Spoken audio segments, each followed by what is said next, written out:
తెలంగాణలో అసెంబ్లీ మీటింగ్లు లేకపోయినా కూడా మస్తు జోరుగానే నడుస్తున్నాయి ఇలా రాజకీయాలు. 6 గ్యారంటీలు అమలు చేసే తీరుతామని చెప్పుకుంటూనే ఎంపీ ఎలక్షన్ల మీద కన్నేసిండ్రు చెయ్యి పార్టీ లీడర్లు.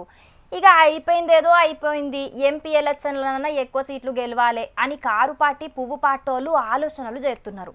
అయితే ఇవాళ కేటీఆర్ అన్న మైకుల ముంగట్కొచ్చి కొన్ని ముచ్చట్ల మీద మాట్లాడిండు. ఇక మరి అన్న ఏం మాట్లాడిండో మీరు కూడా చూతురు పాండ్రి. తెలంగాణ భవన్లో మైకుల ముంగటికి వచ్చి మాట్లాడిండి ఇవాళ కేటీఆర్ అన్న. సరిగ్గా ఓ నెల రోజుల కిందట గిదే రోజున ఎలక్షన్స్ రిజల్ట్ వచ్చింది అని ముందుగల గాముచ్చటే యాద్ చేసుకున్నాడు కేటీఆర్ అన్న.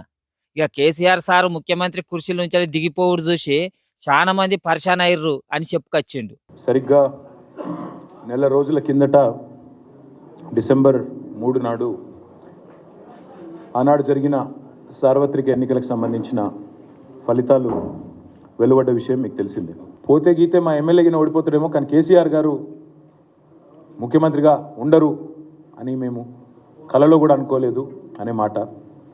అయ్యో ఇట్లా జరిగింది అనే ఒక భావన ప్రతి గ్రామంలో జరుగుతున్న చర్చ.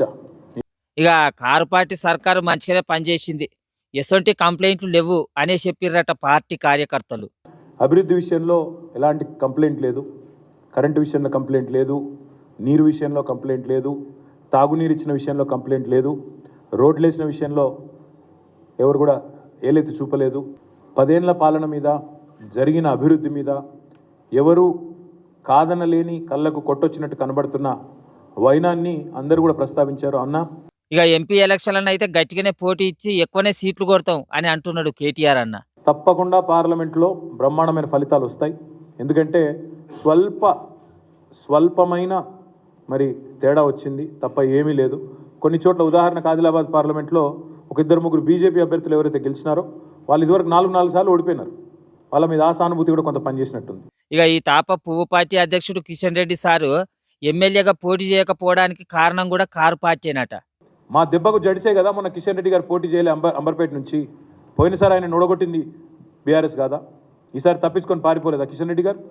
ఇక కేసీఆర్ సారు మంచిగా కానికి ఇంకో 4-5 వారాలు అవుతుందట. కేసీఆర్ గారు కూడా ఇప్పుడిప్పుడే కోలుకుంటా ఉన్నారు.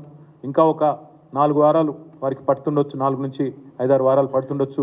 ఇక బీఆర్ఎస్ పార్టీ బీజేపీ పార్టీకి బి పార్టీ అని వాళ్ళు వీళ్ళు అంటున్నారు కదా, దాని మీద కూడా ఓ క్లారిటీ ఇచ్చిండు కేటీఆర్ అన్న. కేసీఆర్ గారు కామారెడ్డిలో ఓడిపోయినారు, ఆడ ఓడగొట్టింది బీజేపీ కదా అన్నారు. మేము అందుకే చెప్తున్నాను, నేను బీజేపీ బీ టీమ్ అని ఈ ప్రచారం చిల్లర ప్రచారం కూడా చేసిండ్రు. మేము బీజేపీ వాళ్ళు ఓడగొట్టినాం, బీజేపీ వాళ్ళు మమ్మల్ని కూడా ఓడగొట్టారు. అది చెప్తున్నాను నేను చెప్పే పాయింటే కదా. వీళ్ళు వాళ్ళు ఒకటి వాళ్ళు వీళ్ళు ఒకటి అని రాజకీయాలలో అనుడు ఇవన్నీ కామనేనాయ కానీ మరి ఇక ఇప్పటి నుంచేలన్నా ప్రచారం ఆగుద్దో లేదో చూడాలి.